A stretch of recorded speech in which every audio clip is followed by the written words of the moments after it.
Vale, ahí voy, Sí, no hay problema.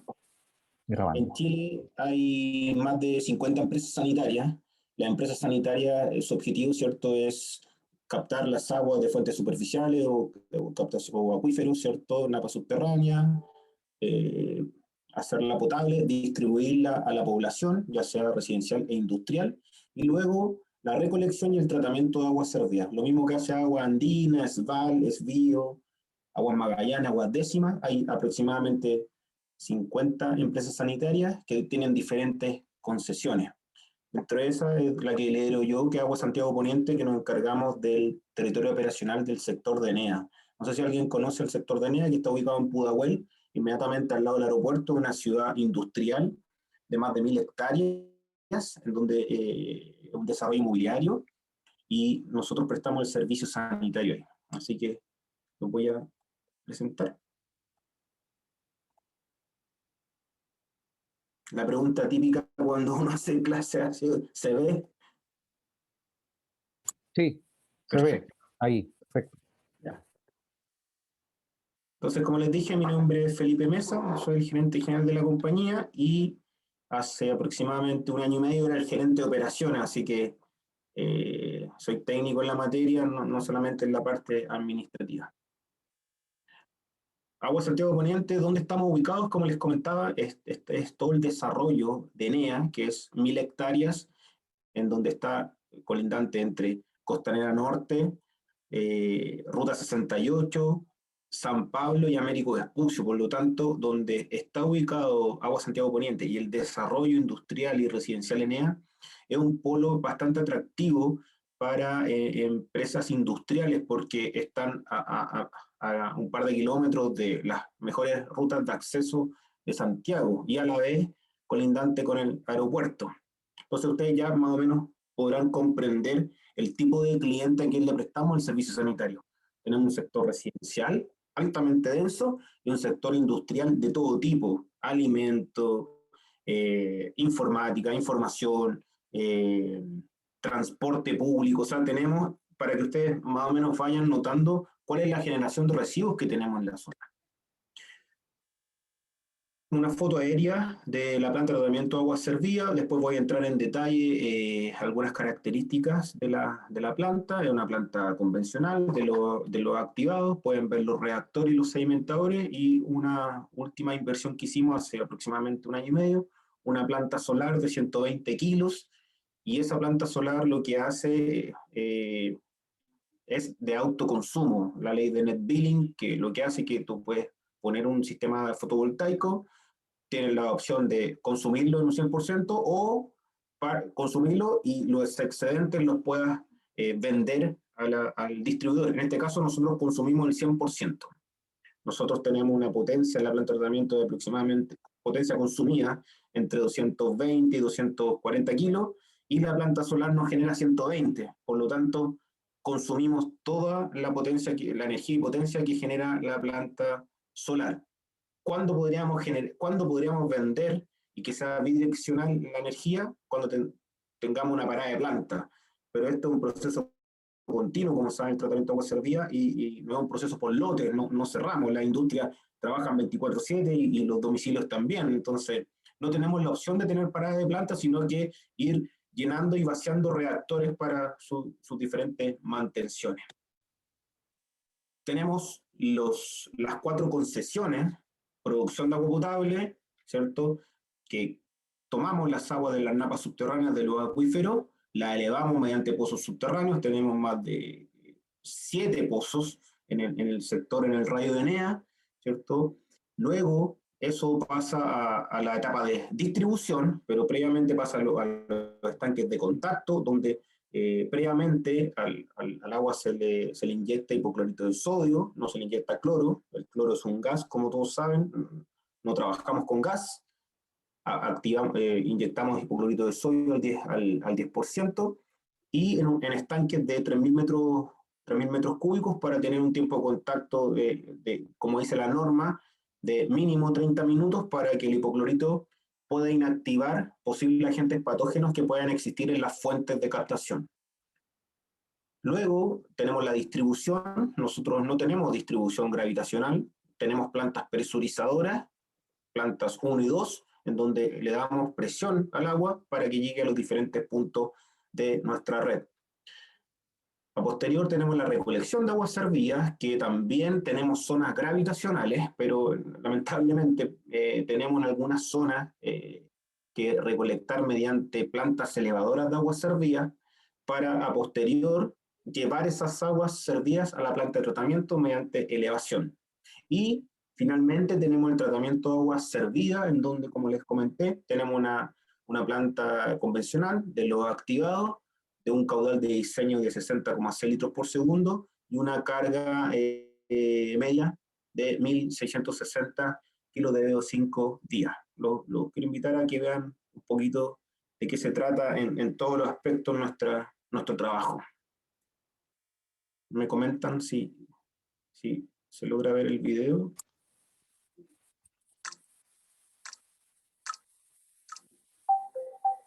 El futuro se construye hoy. No se ve. No se Se ve el video. Se está escucha, escuchando, pero pero no se ve. Ah, Exactamente. ya, déjenme. Voy a dejar de presentar. Bienvenido a Agua Santiago Poniente. Es así como en ENEA, la Un empresa segundito, por favor. sanitaria Agua Santiago Poniente. Voy a compartir desde aquí mismo.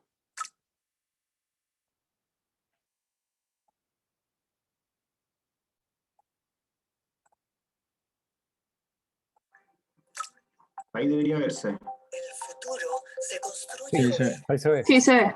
Presente, sean un aporte a la sustentabilidad y cuidado del planeta. Bienvenido a Agua Santiago Poniente. Es así como en ENEA, la empresa sanitaria Agua Santiago Poniente produce y distribuye agua potable, además de la recolección y tratamiento del 100% de las aguas servidas en calidad y continuidad a más de 15.000 personas en la mayor ciudad aeropuerto de América Latina. En Agua Santiago Poniente, nuestra prioridad son nuestros clientes, enfocados en el medio ambiente, y nos proyectamos hacia el futuro de ser una empresa sostenible en el tiempo. Agua Santiago Poniente es una empresa líder que complementa tecnologías limpias, cuenta con una planta fotovoltaica de una potencia de 120 kilowatts en una superficie de 1.700 metros cuadrados que impide que cerca de 88 toneladas de dióxido de carbono se emitan a la atmósfera. Esta planta produce un ahorro de energía de 15 millones de pesos anuales, por la cual la inversión se recuperará a los 7 años de funcionamiento. Estamos orgullosos de ser la única sanitaria del país con un tratamiento de aguas servidas en base a energía solar. Actualmente seguimos creciendo en economía circular.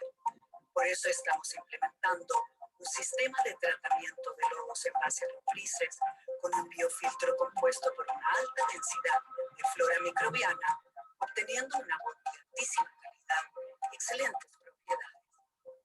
Agua Santiago Poniente, a la vanguardia en el sector sanitario y un referente en sustentabilidad, siendo una de las empresas sanitarias con menores pérdidas de agua potable a nivel nacional.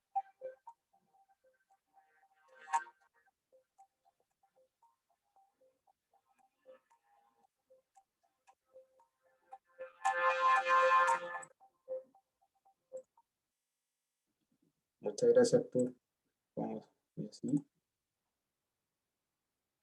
No sé si notaron en el video que una de las características de Agua Santiago Poniente es que tenemos las menores pérdidas de agua potable a nivel nacional.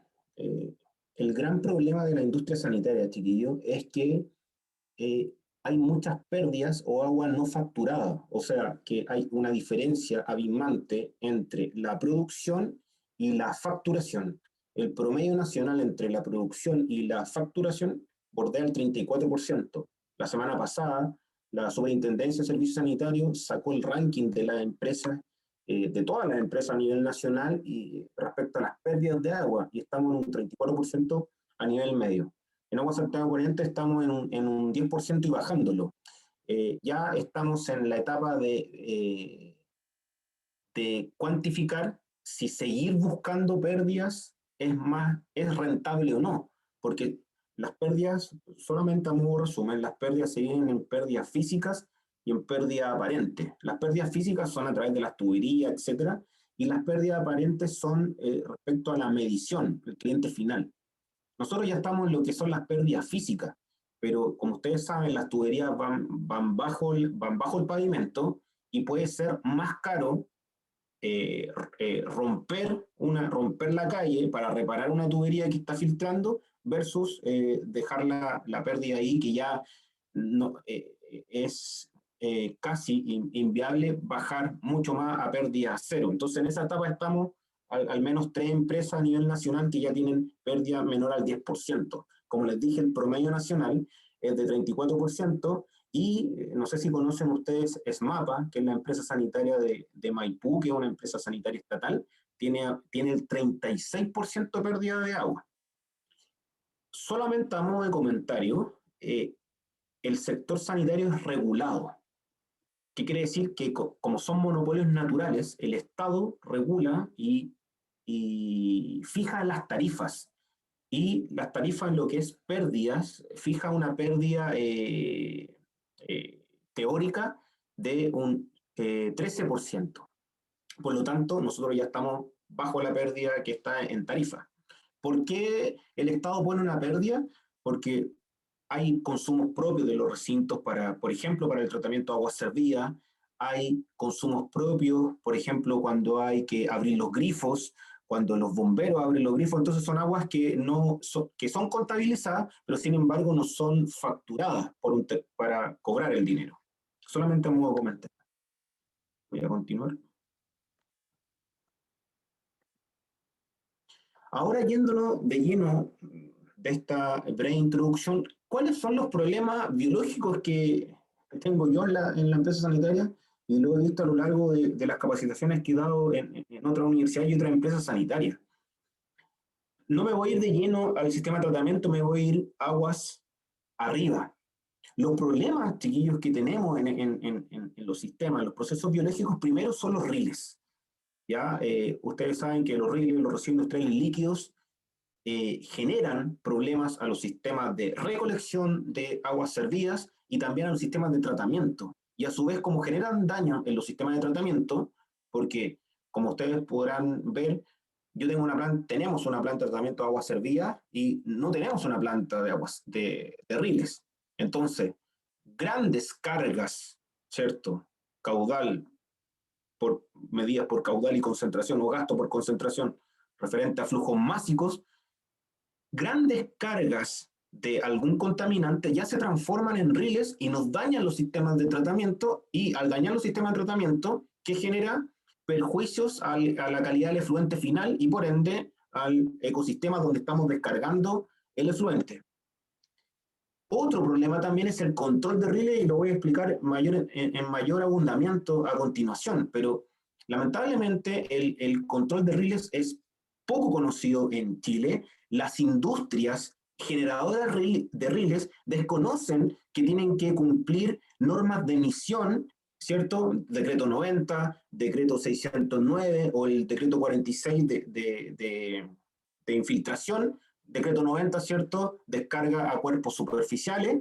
Decreto 609, descarga de riles a redes de alcantarillado. Y el decreto 46 que regula las emisiones de riles mediante la infiltración. Entonces, nos encontramos constantemente de que existen establecimientos industriales que desconocen la normativa, y al desconocerlas no controlan la generación de riles. Y entonces, si no lo controlan, no hay plantas de tratamiento, no hay gestión de efluentes, gestiones de cargas, nada ni nada. Entonces es un gran problema a los procesos biológicos.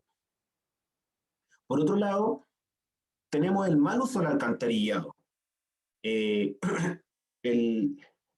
Los sectores residenciales no conocen, y también en labor de las sanitarias, pero constantemente estamos haciendo educación ambiental respecto al uso del alcantarillado, pero en las plantas de tratamiento no puse en las fotos, pero llegan colchones, llegan animales muertos, llegan celulares, llegan residuos que no son orgánicos, ¿cierto? Y otro ejemplo es que cuando se hace una ampliación en un domicilio, si el maestro o el dueño de casa o dueña de casa no sabe dónde disponer, por ejemplo, la arena que sobró, el ripi que sobró, ¿qué hacen? Sencillamente abren su cámara de inspección, que es la típica cámara cuadrada que está en los domicilios, la abren y descargan la arena y el ripi que les sobra. Y todo eso llega a los sistemas de tratamiento y los daña. Y además que genera, tal como dice ahí, procesos biológicos, no llega alimento. Los microorganismos que están en las plantas de tratamiento son heterótrofos y requieren de alimentos, pero no requieren de estos alimentos inertes. Palos que nos están llegando, maderas, y que generan también obstrucciones a las diferentes componentes unitarias del sistema de tratamiento, bombas de elevación, etcétera, etcétera. Y por otro lado, también asociado a los problemas biológicos, porque con esto diluimos, es las conexiones de agua-lluvia. Nuevamente el ejemplo del maestro. ¿Qué se hace? Se hace una ampliación de un domicilio, un cobertizo, etcétera, etcétera, y la bajada de agua-lluvia de ese cobertizo o de esa ampliación de casa, porque convengamos que tenemos una buena norma de construcción, cuando se entrega la casa, las aguas-lluvia caen a terreno natural y se van por la calle al sumidero que corresponde. Pero en cambio, cuando ya empezamos a hacer transformación en nuestros domicilios, ¿qué sucede? El maestro conecta las bajadas de agua y lluvia y lamentablemente las conecta a la red, a la UDE o a la unión domiciliaria, a la red, y eso llega a los sistemas de tratamiento de agua servida. Tiene dos problemas eso. Primero, que cuando llueve, el sistema de recolección de aguas servidas transporta aguas servidas, grises y negras, y además transporta agua lluvia. Y el diseño se hace con factores de seguridad, por supuesto, pero se hace principalmente para transportar agua servida.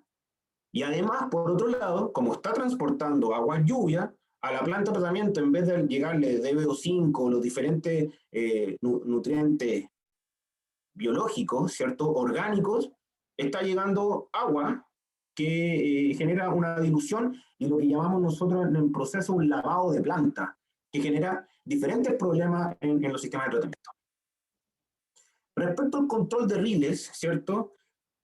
Lo que hacen las empresas sanitarias es primero una clasificación mediante el SIU o la Clasificación Internacional Industrial Uniforme, para saber cuáles son los parámetros característicos que en función del giro principal podrían emitir la industria, tal como dije, en función del giro principal. Luego de eso, vemos si es posible, mediante empresas similares, ver si son generadores de riles en función de otros proyectos que nos ingresaron, actividades industriales similares al rubro o a la industria que quiero evaluar, experiencias anteriores. Y lo otro súper importante para poder hacer un control de riles como corresponde es que la actividad económica presente un proyecto sanitario, tanto de agua potable como de aguas servidas, para ver cuál podría ser la generación de riles. Todo esto es conforme lo hacemos referente a controles directos que hacemos a las actividades económicas, siempre y cuando estén en sintonía con el decreto 609. ¿Por qué hablo del 609? Porque la gran mayoría en sectores urbanos descargan a redes de alcantarillado con o sin plan de tratamiento al final, pero el decreto 609, uno de los objetivos es proteger las redes de alcantarillado, y uno de los objetivos, yo creo que más potentes, es proteger los sistemas de tratamiento, porque si se protegen los sistemas de tratamiento, a la vez estamos dando una calidad del efluente final. Una foto y una imagen de cómo, mediante laboratorios acreditados, se controlan las descargas de las actividades económicas. ¿Por qué hablo de actividad económica? Porque primero hablamos de actividades económicas, y si esa actividad económica es generadora de riles y no cumple con el decreto 609, es un establecimiento industrial conforme a la normativa vigente. Por lo tanto, estoy hablando recién de una actividad económica. A la actividad económica le hago un muestreo, tal como está ese que denominamos coloquialmente Arturito, que tiene 24 botellas, se instala en la cámara de muestreo de la actividad económica y se setea para que cada una hora vaya tomando muestras de aguas servidas y además vaya monitoreando la temperatura, registrando el caudal y el pH. Ahora, ¿cuál es la primera debilidad? Y tal como les dije, es que para clasificar a la actividad económica se tienen que dar diferentes condiciones. Y una condición es que tenga una carga media equivalente, una carga media diaria, o sea, me refiero a una concentración de un parámetro versus el caudal de descarga superior a lo que establece el decreto Supremo 609 en lo que es la tabla 1 y 2. ¿Qué me refiero? Que la carga media equivalente sea superior o equivalente a más a lo que emiten 100 personas o a lo que emiten 200 personas.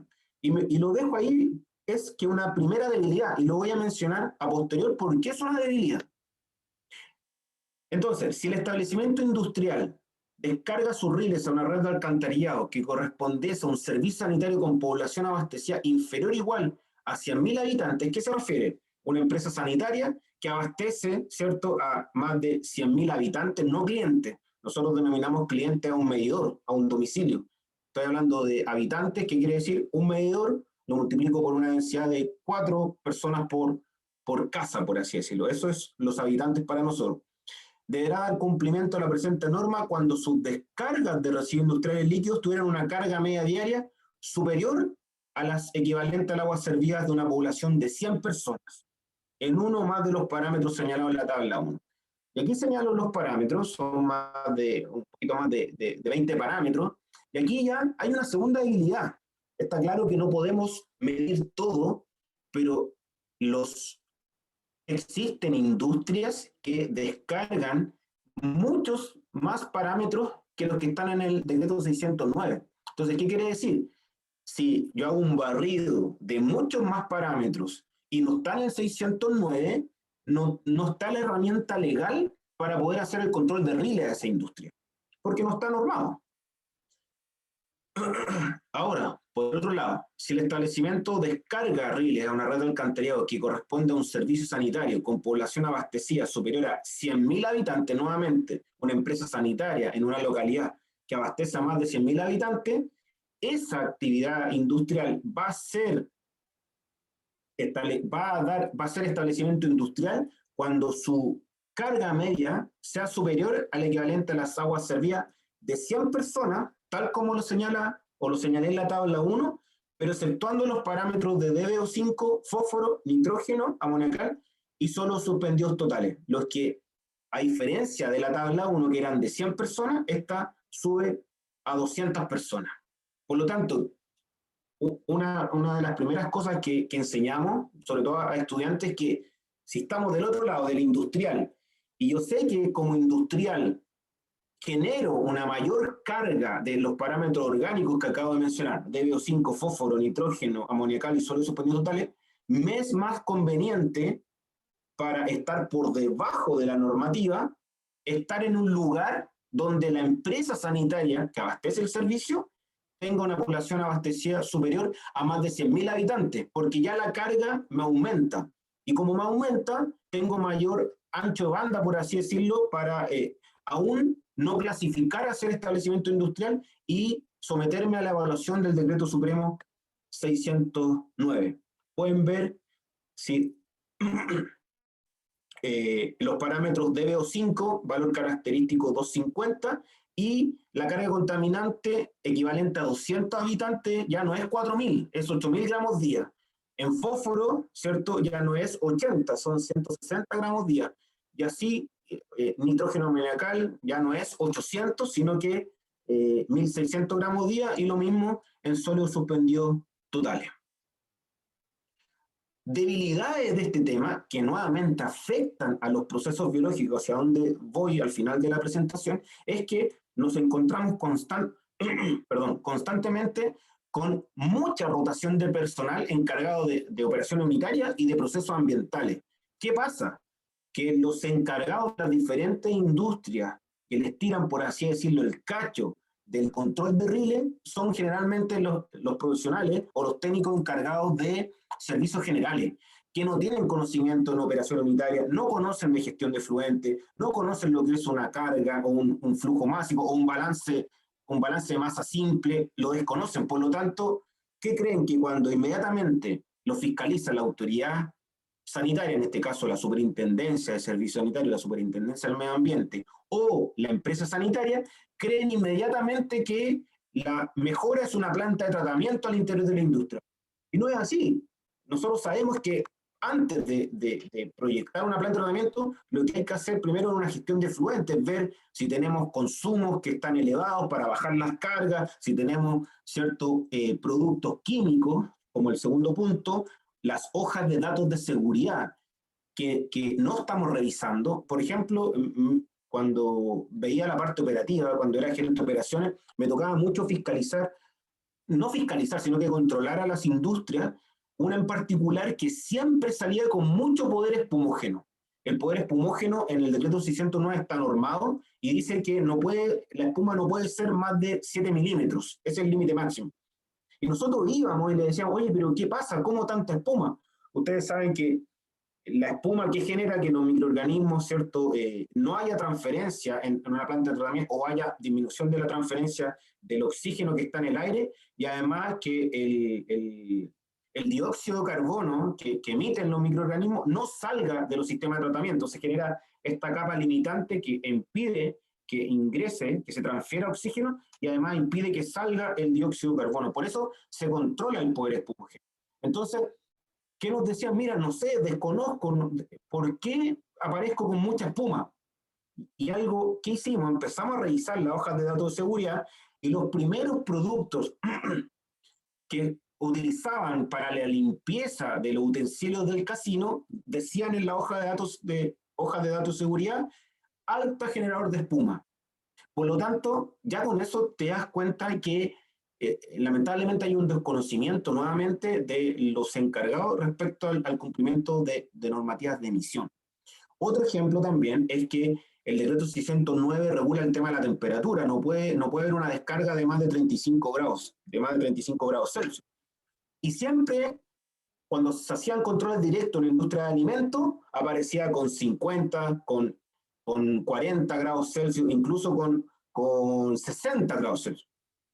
Y lo mismo, fuimos a revisar, ¿y qué pasaba? Que los cocineros cuando hacían los espaguetis, inmediatamente vertían el agua que utilizaban para los fideos y la vertían inmediatamente a la red del alcantarillado. Y por mala suerte, nosotros ya lo estábamos monitoreando y teníamos este equipo que les mostré anteriormente, un Arturito, registrando en tiempo real la temperatura, el pH, el caudal y tomando muestras para después tomar DBO5 y hacer las alícuotas para clasificarlo.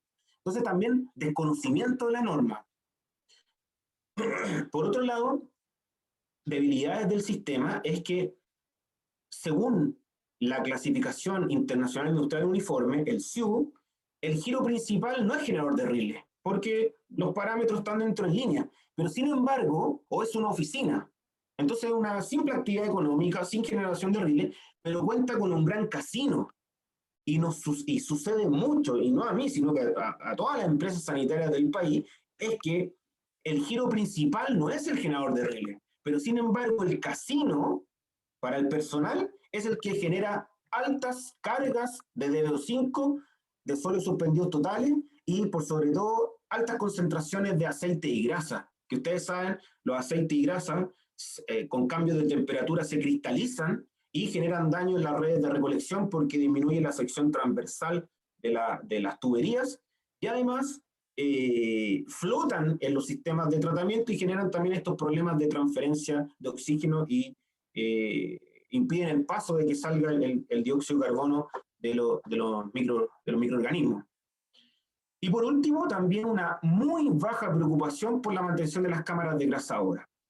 En la normativa sanitaria, se proyectan y se construyen cámaras degrasadoras y eso tienen un cálculo y con una frecuencia de limpieza. ¿Qué nos pasa? En que nuevamente hacemos controles directos en la industria y nos percatamos que son altos generadores de aceite y grasa, y efectivamente tienen una cámara de grasa ahora.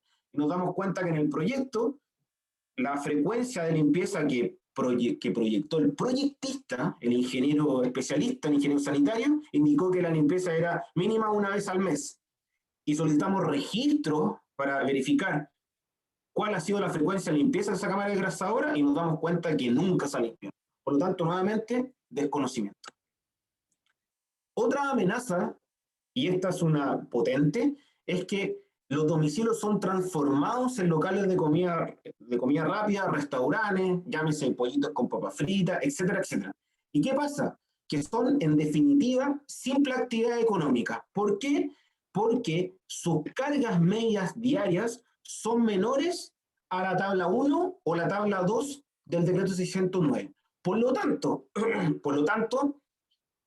no tenemos la herramienta legal para controlarlos. ¿Por qué? Porque son generadores de alta concentración, pero con un muy bajo caudal.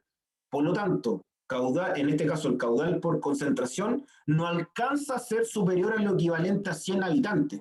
Y como no alcanza a ser superior a 100 habitantes, no tenemos la herramienta legal que es el 609 para controlarlos. Entonces, ¿qué genera? Se emite mucha concentración, sobre todo de aceite y grasa, y eso van dañando los sistemas de tratamiento. Entonces, y por eso al principio, cuando me metí en este punto respecto a las debilidades, dejé marcado que esta es una gran debilidad, porque el decreto 609 solamente controla por cargas.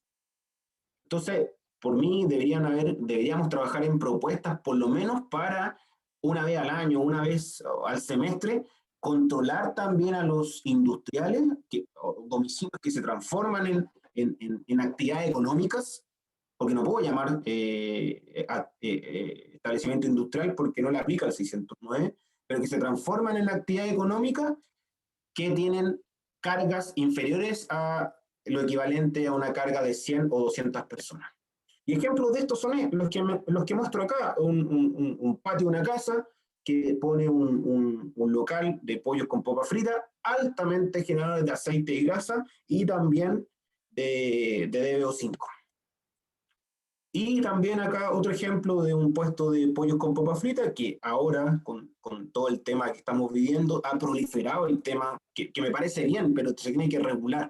¿Por qué? Porque van a los municipios, les dan las patentes, van a la Seremi de Salud, les dan los permisos y les dicen, pero la autoridad no puede ir a controlar.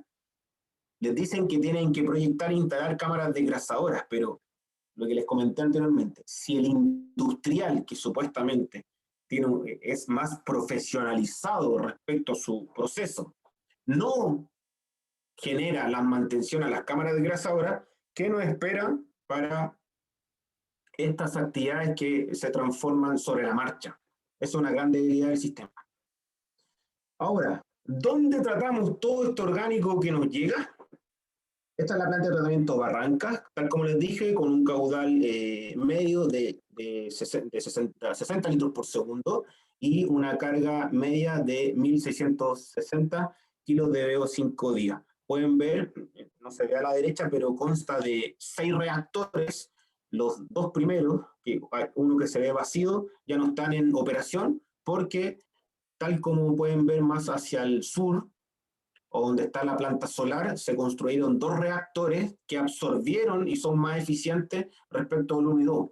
Al final la planta de tratamiento fue creciendo desde abajo hacia arriba, reactores 1 y 2 que están vacíos, reactor 3, 4, 5 y 6. Y cada tren de reactores con sus sedimentadores, ¿cierto? Tratamiento secundario, y al medio de los 2 sedimentadores pueden ver los espesadores gravitacionales que les voy a mencionar a continuación. La planta de tratamiento es un lujo, la verdad. Le hemos puesto mucha automatización. Si bien es cierto, tenemos un buen control de procesos con los operadores, con los ingenieros de procesos, ingenieros ambientales, ingenieros químicos, diferentes profesiones que se van especializando, pero lo bueno de esto es que está todo en línea. Tenemos una planta súper automatizada, en donde hay muchos reportes, muchos KPI, muchos indicadores de proceso. ¿Por qué? Porque nuevamente, como les comenté, somos una industria totalmente regulada. Todo debemos informarlo a la autoridad, todo, desde la calidad del agua potable, desde la calidad del agua servida, desde los reclamos de los clientes, desde los gastos en combustible, desde los gastos en energía, en sueldos, en salario, todo, como les dije, como es un monopolio natural, el Estado regula que la cuenta que pagamos todos a final de mes nuestro consumo de agua se gaste como corresponde. Me parece súper bien. Pueden ver que también tenemos una estación meteorológica para ver las plantas de tratamiento cuando hay deficiencias de oxígeno, sobre todo malas transferencias de oxígeno a los reactores, generan malos olores. Y entonces tenemos una estación meteorológica para controlar principalmente la humedad y también el vector del viento y la velocidad, para ver si es que por algún problema operacional generamos olores, hacia dónde se iría el penacho o la pluma de olor que podríamos generar. Sé que este curso que tienen ustedes con profesores de tratamiento principalmente secundario, donde diseñan los reactores, tratamiento biológico, pero mi intención es que más o menos puedan conocer hacia dónde ustedes después podrán trabajar o investigar. Este es un tratamiento primario muy convencional, un sistema de cribas, en donde pueden ver que el fluido va hacia el interior de estas rejas, y el objetivo del tratamiento primario es retener los sólidos de gran tamaño. Tal como les dije al principio, tenemos una muy mala cultura sanitaria y muchas cosas llegan a las plantas de tratamiento.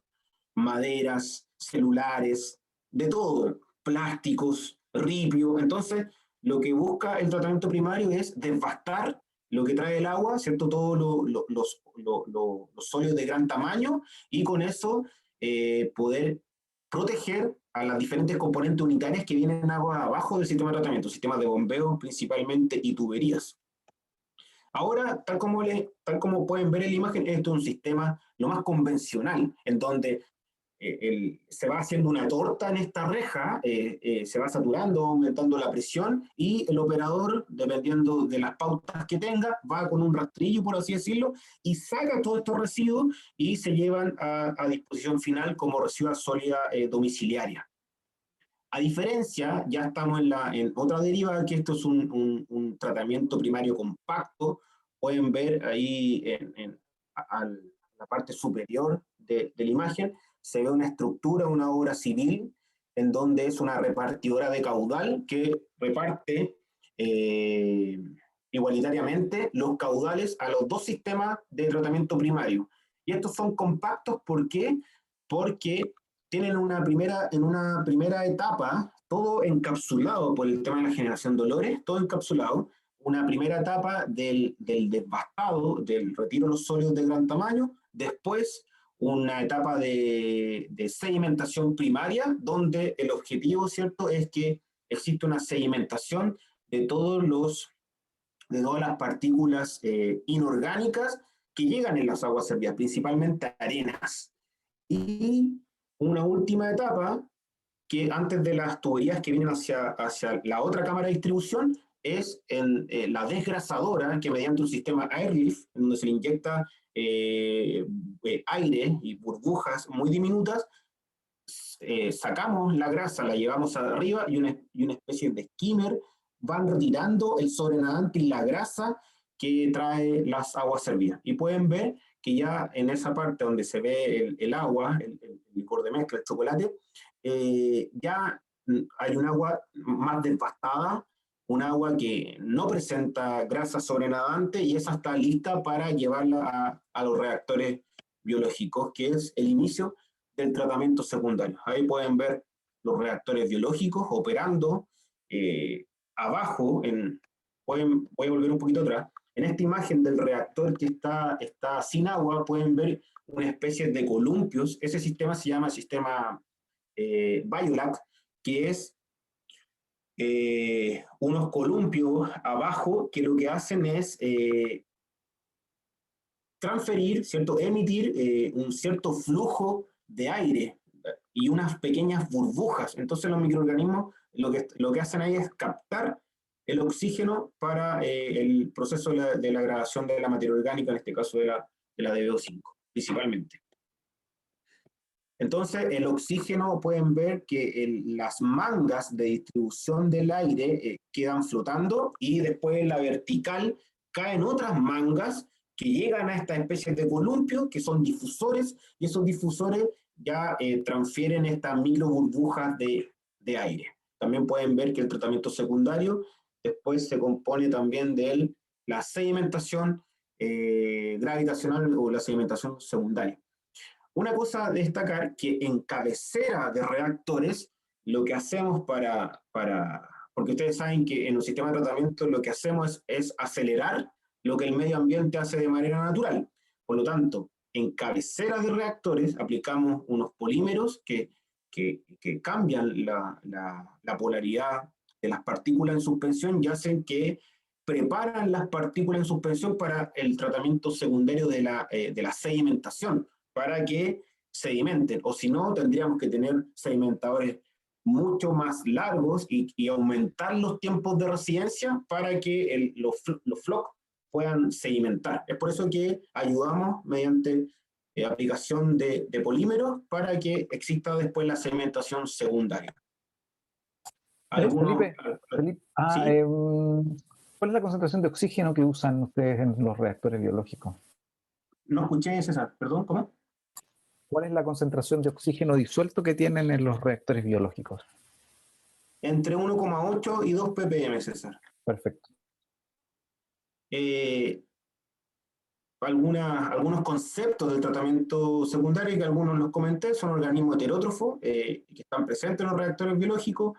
Tenemos una reducción de la DO5, es materia orgánica, más microorganismos, más oxígeno, y como resultado tenemos generación de dióxido de carbono, agua, nuevos microorganismos, porque hay generación y a su vez energía.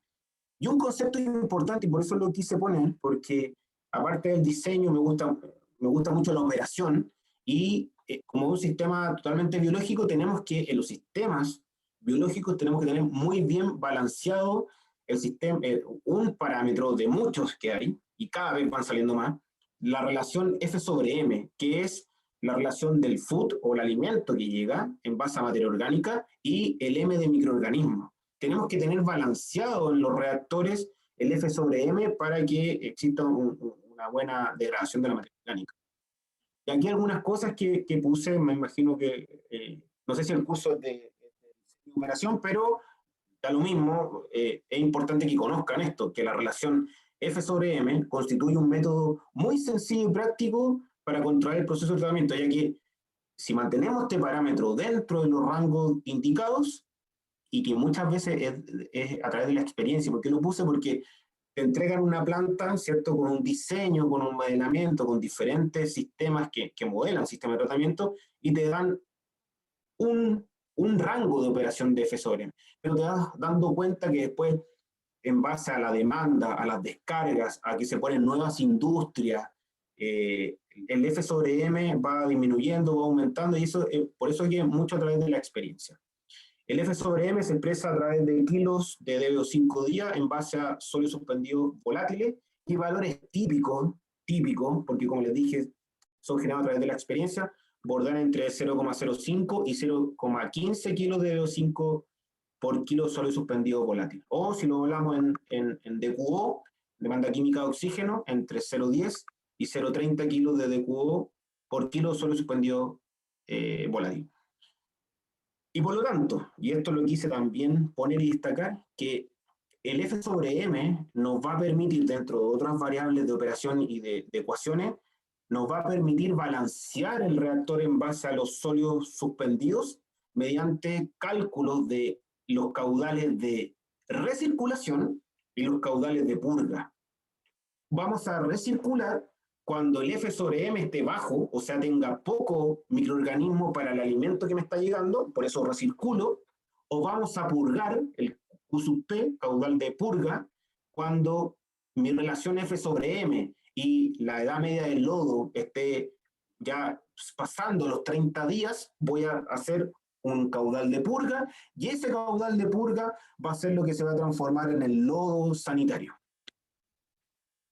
Pueden ver también el tratamiento secundario, los sedimentadores, en donde entra entra por abajo el licor de mezcla, lo que viene del reactor, ya con la aplicación de estos polímeros, y como le damos, entra a una zona de mayor área, baja la velocidad, y al bajar la velocidad aumenta el tiempo de residencia, y con eso empieza a haber una decantación constante de los flocos y de los lodos y los sólidos en realidad. Entonces pueden ver que, no tengo una foto acá, solamente hay que imaginarse que en este cono, en este sedimentador, el lodo ya se empieza a concentrar abajo, y en la parte superior, en la imagen que está a la derecha, ya empieza a salir un líquido clarificado. Es en esta etapa, chiquillos, en el tratamiento secundario, donde ya empezamos a separar lo que es lodo con lo que es el agua. Aquí ya empezamos a tener dos subproductos, ¿ok?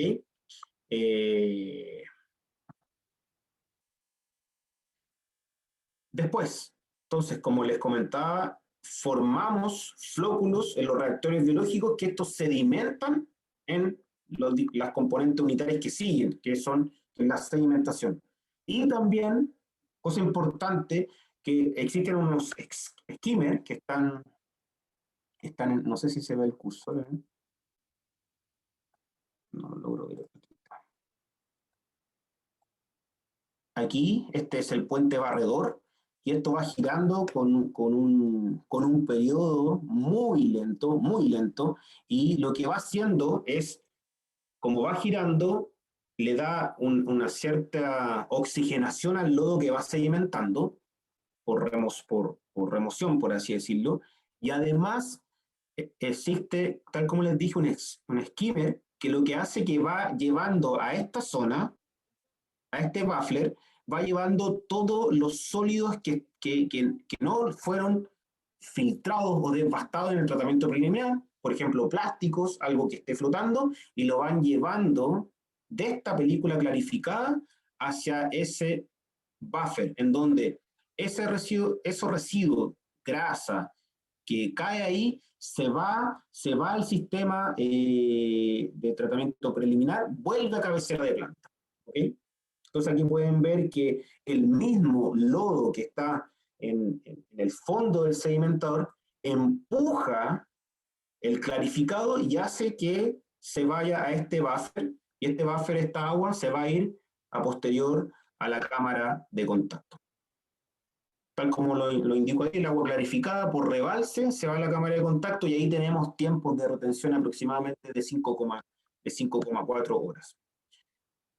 Esa agua, a posterior, se va a una cámara de contacto, en donde se le aplica hipoclorito de sodio al 10%, y ¿qué es lo importante de esto? Es que están estas pantallas que pueden, aquí las voy a marcar, están estas pantallas que lo que hacen es dar el tiempo de contacto necesario al desinfectante, en este caso al hipoclorito de sodio, para que tenga el tiempo necesario, el tiempo de residencia, que se calcula en más de 20 minutos, para poder inactivar los agentes patógenos que aún, o sea, que claramente quedan en el agua, porque nosotros solamente quitamos la materia orgánica, pero aún quedan coliformes fecales y algunos virus. Entonces, se aplica hipoclorito de sodio, al igual que en agua potable, y el agua tiene este recorrido, ¿cierto?, en forma de zigzag, hasta llegar a una descarga, y a posterior, en mi caso, en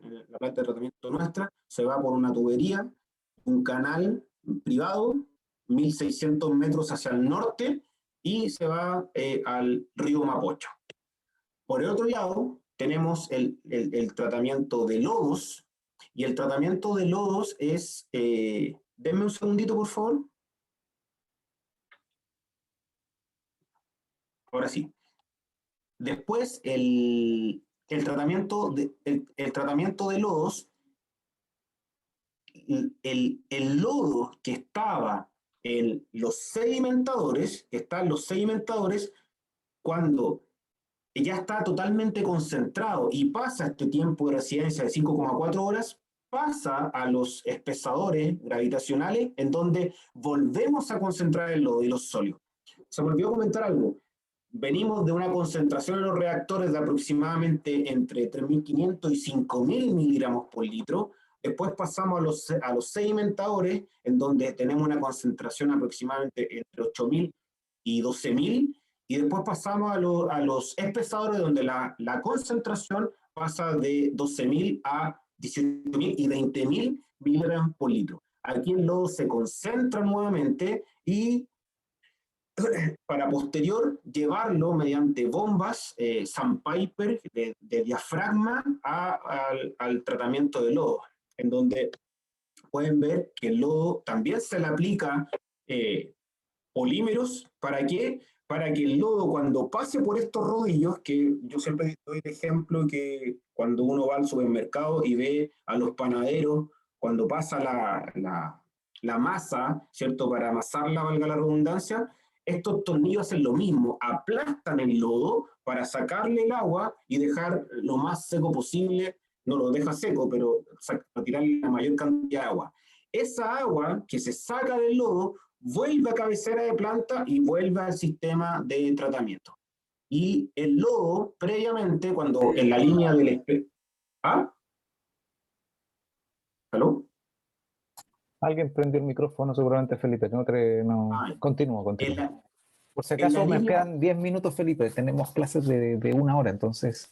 Ya, me queda muy poquito. En la línea del espesador se le aplican estos polímeros en donde para que el lodo aguante los esfuerzos de corte y pueda ser presionado por estos tornillos. Y aquí en la imagen que viene a continuación es como el lodo ya queda con una humedad de aproximadamente el 70% y está lista para llevarla a disposición final. Ahora, ¿cuáles son los desafíos? Y esta es la última parte de la presentación. Como pueden ver ustedes, este lodo que está acá, este lodo, se va a relleno sanitario. Por lo tanto, el problema no está solucionado. Estamos saturando los rellenos sanitarios de residuos y no es sustentable con el tiempo. Y además que también, hablando en términos de costos, las plantas de tratamiento los mayores costos que tienen es energía y tratamiento de disposición y transporte del lodo. ¿Hacia dónde vamos? Estamos implementando un sistema de tratamiento de lodos en base a la lombriz californiana. ¿Se tratan aguas servidas con lodo? Sí, y eso es ultra conocido. Lo que estamos haciendo nosotros ahora es tratar lodo mediante lombrices para generar un humus y eso poder venderlo o poder llevarlo a suelos degradados. ¿Qué hacemos? Sacamos parte del lodo en esta zona, lodo que está en el espesador, lo mezclamos con agua que viene de la cámara de contacto, de ahí le damos como que burlamos a la lombriz, como que le estamos dando agua servida. Sin embargo, le estamos dando un lodo con alta concentración de sólido, alta concentración de DO5 y lo llevamos a este biofiltro. ¿Para qué? Para generar humus. Estamos en esa etapa y a continuación pueden ver el reactor de biofiltro en donde tiene una viruta, mucha madera. Aquí pueden ver los regadores que están alimentando de agua clarificada con lodo y están alimentando este biofiltro. Y ahí pueden ver el sistema de riego de agua servida más lodo, ventilaciones, viruta y el sistema de drenaje. Algunos principios de operación de esto: el lodo diluido es regado mediante aspersores sobre el lecho biológico en ciclos cortos durante 24 horas del día. En primer lugar, el material de relleno cumple la función de proveer el ambiente propicio para el desarrollo de la lombriz y su entorno biológico. Además, actúa como un filtro físico que retiene la materia orgánica presente en el agua a medida que ésta lo atraviesa. En definitiva, este sistema realiza un tratamiento físico y biológico del agua. Algunos resultados ya pueden ver que estamos retirando del espesador en promedio entre 2 a 3 metros cúbicos día de lodo. O sea, ya estamos retirando el 10% de nuestra generación que se iba a relleno sanitario, lo estamos llevando a compost. Algunos resultados de esto también, podemos ver que el afluente altamente cargado en sólidos suspendidos totales y pueden ver que las eficiencias están en torno al 87, incluso el 90% en lo que es sólidos suspendidos totales, y en DQO también dentro de un parámetro del 92%. Entonces, ¿hacia dónde vamos? Y es un desafío de la industria sanitaria y nos pueden aportar estudiantes de pregrado y posgrado en donde hay que darle una solución al tema de los logos sanitarios. No podemos más colapsar y rellenar los rellenos sanitarios. Y en eso está Agua Santiago Poniente y eso es lo que les quise comentar. Así que muchas gracias. Muchas gracias, Felipe, por la interesantísima charla. Yo espero que los estudiantes tengan algunas preguntas y que hayan podido ver que las cosas que nosotros conversamos en el curso sí tienen utilidad, porque varios de los parámetros allí que conversó Felipe también hemos conversado nosotros en las clases. Entonces, Marco tiene la mano levantada. Adelante, Marco. Yo tengo una. ¿Qué pasa con las lombrices después? ¿No se los produce como un exceso de lombrices y las sacan? ¿Qué pasa en ese caso? Sí, se produce un exceso, pero sin embargo nos hemos dado cuenta que al final se van regulando entre ellas mismas. Es como el F sobre M, se van regulando. Y también cuando no se regulan y se generan en exceso, lo que hacemos también es, lo que se hace en el sistema de tratamiento es inocular. Tomamos esas lombrices y las llevamos a donde otra experiencia, a otros colegas que estén haciendo lo mismo, y les compartimos las lombrices. Ustedes saben que cuando, no sé si lo saben, pero se los comento, cuando uno arranca un sistema de tratamiento necesita un poco de licor de mezcla de otro lado. Entonces, sacamos una muestra con alta concentración de licor de mezcla de sólido y acá es lo mismo con las lombrices. Perfecto. Constanza Borreco, me parece que es quien tiene su mano levantada. Sí, yo le quería consultar que cuántos años llevan con la planta fotovoltaica, porque decían que en 7 años se iba a recuperar la inversión. Quería consultar si ya estaba recuperada. No, como dije al principio, esta planta lleva 1 año y medio recién en operación. Entonces quedan un poquito menos de 5 años. Gracias. Ya. Javier Quino. Profe, iba Filipado primero. ¿Felipe? Felipe Muñoz. Sí. Listo. No se escucha Felipe, tiene su micrófono. Muteado mi niño. Perdón, sí. Profe, quería decir, no sé por qué tengo como la mano café, pero le iba a preguntar sobre si por la situación, la raíz de la pandemia, han tenido aumento en poluente recalcitrante producto de los medicamentos, o cómo era el sistema de tratamiento ahí para eso. A ver, de partida, los contaminantes emergentes no son materia de un sistema biológico, no los tratamos. Entonces, y como no están en la norma es difícil. Y como industria, yo creo que también a nivel de docencia, creo que tenemos que empujar para allá, porque ya lo más probable es que si tomamos una muestra de un contaminante emergente como afluente, y lo tomo en el efluente, es la misma concentración, o sea, el sistema de tratamiento biológico no lo va a tratar, y lo estamos entregando al medio ambiente, al acuífero, y después esa agua que yo tiro al Mapocho, la toma otra empresa sanitaria para hacerla potable, y la está tomando con contaminante emergente. Pero súper buena tu pregunta, yo creo que ahí hay un desafío, yo sé que hay varios investigadores que están en esa línea, pero es súper difícil, porque hay que mover una industria. Recuerda que al principio esto es una tarifa. Si ponemos como país, como Estado, más parámetros en control, ¿qué va a pasar? Las inversiones suben, ¿y quién paga esas inversiones? Nosotros como usuarios. Entonces, pero es un desafío, los contaminantes emergentes están y es un tema. Apegándome a tu pregunta también, el problema que se ha generado con la pandemia es que no ha llegado poca carga. Entonces tú inviertes en una planta de tratamiento que necesita una cierta concentración de materia orgánica para operar, para tener un efluente de una buena calidad cumpliendo el decreto 90, pero te das cuenta que industrias de alimentos paran, o no de alimentos, cualquier oficina en el sector donde estamos para, y ya no están, coloquialmente, no están tirando la cadena. Entonces no está llegando alimento a los sistemas de tratamiento, y por ende tenemos un problema, y eso se generó. También les dejo el desafío.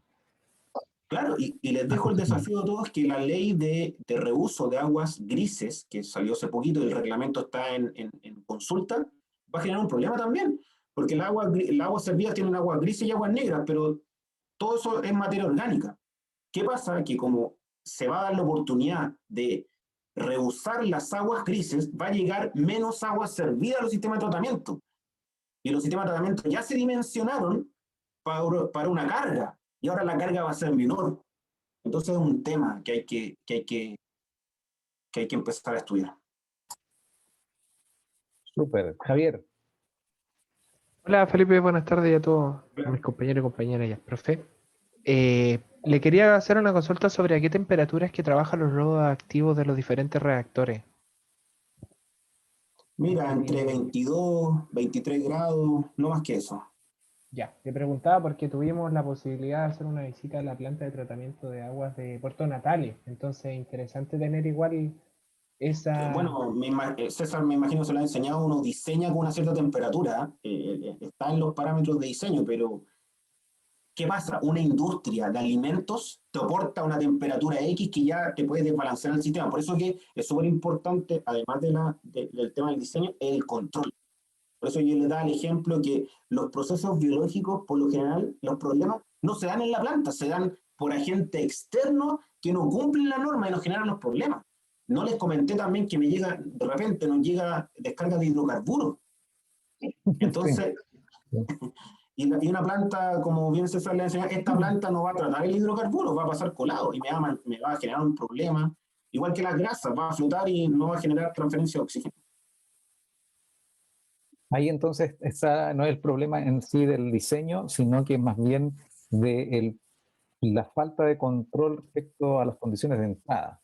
Sí. Como no hay mucho control sobre eso, entonces las sanitarias están relativamente obligadas a tener muy buenos sistemas de control para poder evitar el colapso de las plantas de tratamiento. Y diste en el clavo porque los sistemas de control, el Estado también te castiga porque si tú le quieres poner más sistemas de control, quieres que alguien pague eso. Entonces el Estado dice, no me suba la tarifa. O sea, sí. Entonces es como el tire y afloja. Tú quieres proteger el sistema de tratamiento, ponerle la mayor tecnología para que te avise cuando llegue un hidrocarburo, pero el Estado te dice, no, esto no te lo pago. Entonces eso es materia de discusión de otro tema, pero es efectivo. Perfecto, súper buenas las preguntas. Nosotros estamos trabajando justamente en proyectos relacionados con contaminantes emergentes. La universidad tiene algunos proyectos, nosotros también.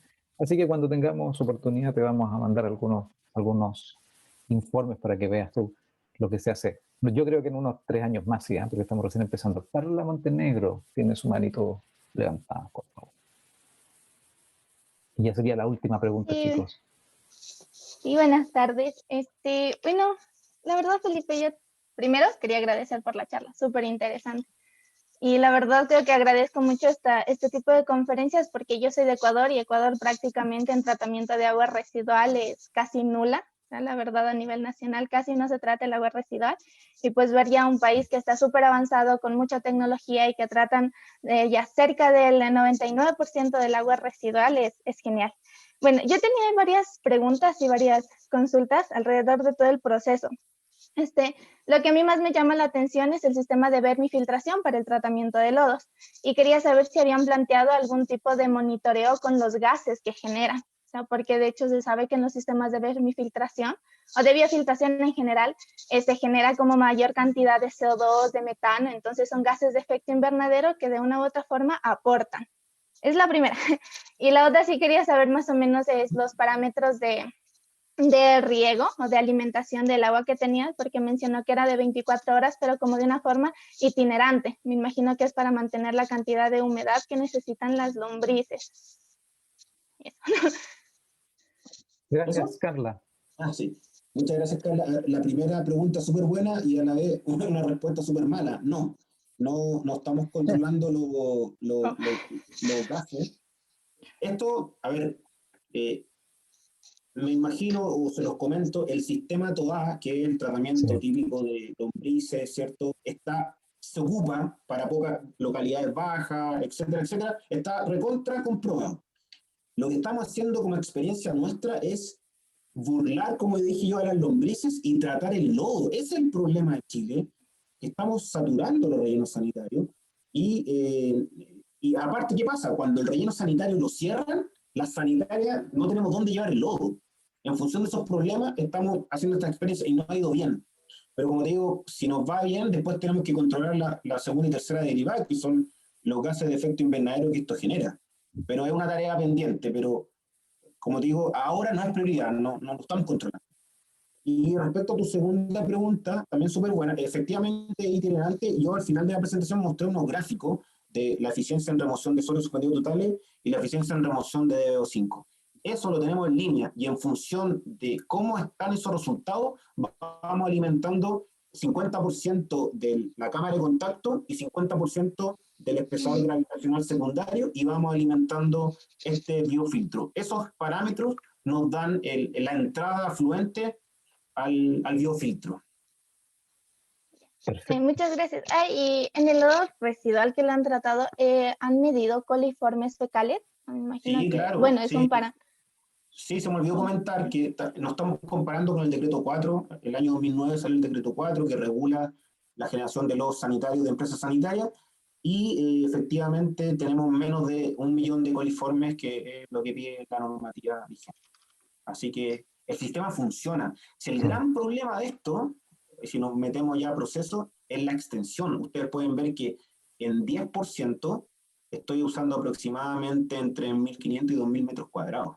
Entonces, ya tratar el 100% de los lodos, imagínense la envergadura. Sí. Gracias gracias a donde trabajo hay muchos metros cuadrados disponibles. Y como estamos al lado del aeropuerto, quedan como nulos, no puedes hacer nada en altura. Entonces es como tierra muerta. Es una ventaja. Pero imagínate en otro lugar donde no pueden, donde no tienen la capacidad y tienen que seguir enviando lodos al relleno sanitario. Por eso que esto es un desafío. Tenemos que eliminar los lodos de los rellenos sanitarios. Creo que se los había comentado también a los chicos. Voy a hacer la última pregunta yo, simplemente. Felipe, ¿cuáles son la edad del lodo que tienen ustedes que trabajan en Nosotros sus trabajamos reactores? entre 26 a 30 días, César. Sí, 26 a 30 días. Es Sí, bien amplio, sí. bien amplio.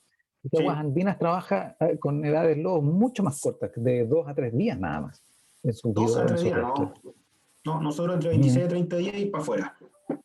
Y ahí entonces, y al igual que, miren, fíjense que les digo a los chicos, en el sur trabajaban con valores parecidos, ¿verdad? 20, 22 días de la edad del lodo.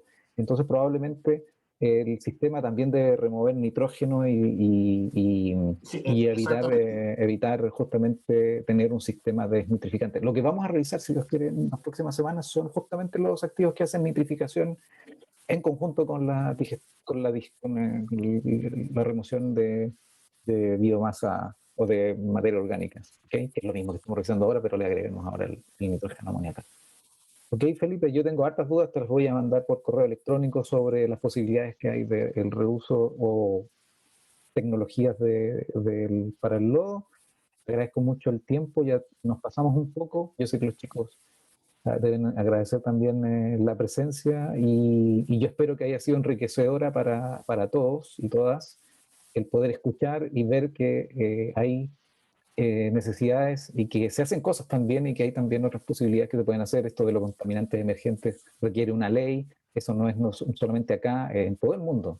En todo el mundo hay, creo que la Unión Europea sacó ahora una regulación hace poco y efectivamente eso aumenta costos y hay que tener otras tecnologías, etc. Así que bueno, hay muchos desafíos y conversaremos de ello en las clases el próximo jueves, si Dios quiere, con los estudiantes. Felipe, entonces, muchísimas gracias. Espero que tu colega haya sacado las fotos. Sí, no sé, se conectó. ¿Se desconectó? No, pero te pregunto si se conectó porque yo ella está apagué. Conectada. Sí, ya. Está conectada. Me parece, o ya se desconectó. Está por allí nuestra colega. No, pero yo igual voy a tomar una foto, pero antes, César, si me permite, los quiero dejar invitados a su vez soy subdirector en AIS, que es la Asociación de Ingeniería Sanitaria y Ambiental, que la Universidad de Santiago está presente. Sí. Yo soy el representante.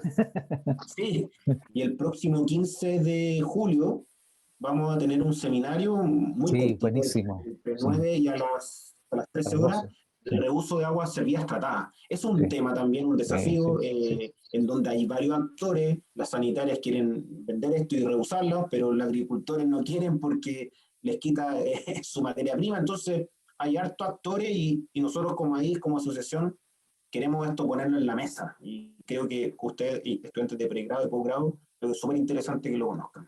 Sí, exactamente. Oye, si pueden prender los que puedan sus cámaras por una foto para yo enviarla a la gente del trabajo. Voy a tomar una foto. Ahí estamos. La voy a tomar ahora. Listo. Muchas Muy gracias. bien.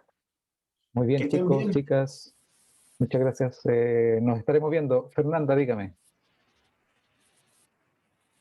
No, lamentablemente no. Yo tengo que retirarme ahora. Así que si es que podemos por correo, por favor, Fernanda. ¿Vale? Discúlpame.